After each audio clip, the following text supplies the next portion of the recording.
भविष्य की झलक किसे पसंद नहीं आती। हर कोई ये जानने के लिए उत्सुक है कि भविष्य में हमारी दुनिया कैसी होगी और हमें क्या कुछ नया देखने को मिलेगा। लेकिन एग्जैक्टली ये कोई भी नहीं बता सकता है कि आज से 100 या 50 साल बाद हमारी दुनिया कैसी होगी, क्योंकि जितनी तेजी से हमारी दुनिया पिछले 10 सालों में बदली है, उतने बदलाव तो पिछले 100 सालों में भी नहीं हुए हैं। इसी तेज गति से बढ़ती एडवांस टेक्नोलॉजी और कुछ वैज्ञानिक आंकड़ों को ध्यान में रखते हुए इस वीडियो में हम आपको बताएंगे कि भविष्य में हमारी दुनिया कितनी तरक्की कर चुकी होगी और हमें हर एक क्षेत्र में कितने बदलाव देखने को मिलेंगे। तो आइए जानते हैं। बात करें पॉपुलेशन की, तो अभी विश्व की कुल जनसंख्या 7.8 अरब है और इसमें सबसे बड़ा योगदान चाइना का है। लेकिन भारत में जितनी तेजी से जनसंख्या बढ़ रही है, उसे देखते हुए ये कहा जा रहा है कि साल 2030 तक भारत चाइना को पीछे छोड़कर दुनिया की सबसे ज्यादा आबादी वाला देश बन जाएगा। और बात करें इकोनॉमी की, तो अभी भारत दुनिया की 5वीं सबसे बड़ी इकोनॉमी है। लेकिन साल 2050 तक आते आते भारत चाइना के बाद दुनिया की दूसरी सबसे बड़ी इकोनॉमी बन जाएगा। और बात करें इंफ्रास्ट्रक्चर की, तो साल 2050 तक दुनिया के सभी छोटे बड़े शहर स्मार्ट सिटीज में कन्वर्ट हो चुके होंगे और साल 2050 तक भारत में भी 100 से ज्यादा स्मार्ट सिटी बनने की उम्मीद है। और दुनिया की सबसे ऊंची इमारत बुर्ज खलीफा के बनने के बाद दुनिया भर में ऊंची इमारतें बनाने का कंपटीशन चल पड़ा है।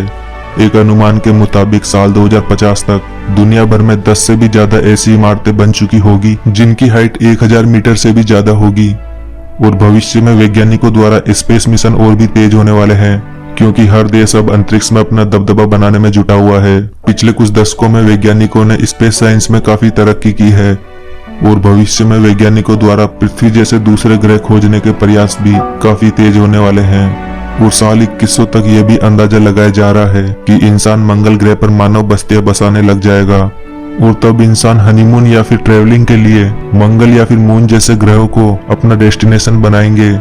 और स्पेस में ट्रेवल करने के लिए तो अभी से ही इंटरनेशनल स्पेस स्टेशन को बना दिया गया है, जिस पर जाने के लिए टिकट्स की बुकिंग भी हो चुकी है। स्पेस साइंस में वैज्ञानिकों की इतनी तरक्की को देखते हुए यह कहना भी बिल्कुल गलत नहीं होगा कि भविष्य में इंसान जल्दी ही किसी एलियन प्लैनेट की भी खोज कर लेगा। बात करें ट्रांसपोर्टेशन की, तो इस क्षेत्र में भी भविष्य में काफी बदलाव देखने को मिलेगा और ये बदलाव तो अभी से ही नोटिस किया जा सकता है, क्योंकि दुनिया अब पेट्रोल और डीजल से चलने वाले व्हीकल्स को छोड़कर फुली इलेक्ट्रिक व्हीकल्स की ओर जा रही है। लोग अब पेट्रोल और डीजल की बजाय इलेक्ट्रिक व्हीकल परचेज करना ज्यादा पसंद कर रहे हैं और ये दावा किया जा रहा है कि साल 2040 तक पूरी दुनिया से पेट्रोल और डीजल से चलने वाले व्हीकल पूरी तरह से विदा हो जाएंगे और सड़कों पर आपको सिर्फ इलेक्ट्रिक व्हीकल ही देखने को मिलेंगे।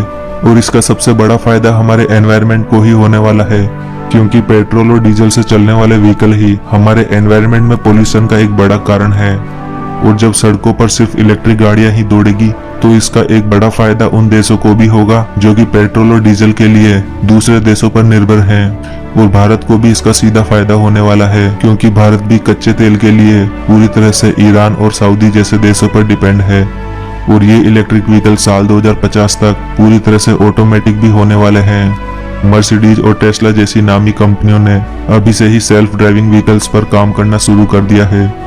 साल 2050 तक आते आते लगभग सभी व्हीकल्स के ऑटोमेटिक हो जाने की भी उम्मीद है, यानी कि भविष्य में आपको सभी गाड़ियां बिना ड्राइवर के चलती नजर आएगी और ये सभी गाड़ियां आपस में इंटीग्रेटेड नेविगेशन सिस्टम से कनेक्टेड होगी और इनमें कई ऐसे एडवांस सेंसर भी लगे होंगे, जिस वजह से भविष्य में ट्रैफिक जाम और एक्सीडेंट जैसी समस्याएं तो पूरी तरह से खत्म हो जाएगी। इन सब के अलावा भविष्य में पब्लिक ट्रांसपोर्टेशन के लिए हाइपरलूप ट्रांसपोर्ट जैसे कॉन्सेप्ट भी देखने को मिलेंगे। हाइपरलूप ट्रांसपोर्ट में आपको एक टनल के अंदर एक पैसेंजर कैप्सूल दौड़ता नजर आएगा। ये पैसेंजर कैप्सूल एक मैग्नेटिक पोर्ट पर दौड़ेगा और इसकी travel speed 1000 kilometre per hour से भी ज्यादा होगी, जो कि एक पैसेंजर एरोप्लेन से भी ज्यादा है। और साल 2030 में आपको मुंबई और पुणे के बीच में पहली हाइपरलूप ट्रेन चलती दिख जाएगी। इसके अलावा साल 2050 के बाद हमें जमीन पर ही नहीं बल्कि हवा में भी ट्रैफिक नजर आएगा, क्योंकि फ्लाइंग व्हीकल के कॉन्सेप्ट पर भी कई कंपनियां तेजी से काम कर रही है। भविष्य में पर्सनल व्हीकल से हवाई यात्रा करना एक आम बात होगी और इसके लिए कई कंपनियों ने अभी से ही इन फ्यूचरिस्टिक फ्लाइंग व्हीकल्स के प्रोटोटाइप भी पेश कर दिए हैं। ये फ्लाइंग व्हीकल्स सुपरसोनिक स्पीड से उड़ते नजर आएंगे और इन्हें उड़ने के लिए किसी स्पेशल रनवे की आवश्यकता भी नहीं होगी। ये व्हीकल खड़े खड़े या फिर